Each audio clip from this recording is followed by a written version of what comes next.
The wind and those changes in the weather prompted red flag warnings at the Virginia Beach oceanfront.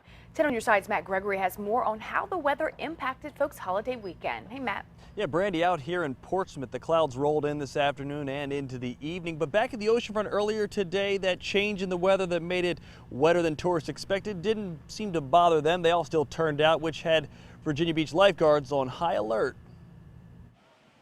Saturday's weather at the oceanfront. Beautiful. It was a lot hotter, a lot crowded. So yeah, it was fantastic. A lot of people, a lot of interesting people. Only a distant memory for Daniel Lozano and his family.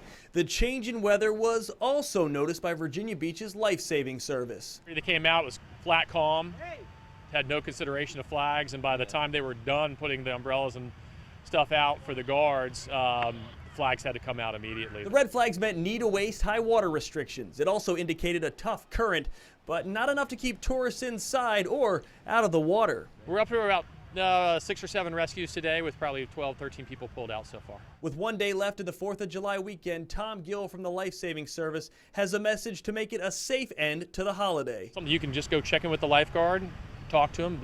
We love when people are concerned enough to interact early, and then they can find out what's going on and make sure that everybody stays safe within their group, as opposed to us having to tell them later when they're getting sucked out in a rip current. Daniel Lozano and his family say despite the weather, Can't complain, even if the weather's a little, under the weather, it's not a big deal. they expect to spend the 4th, rain or shine, in the sand.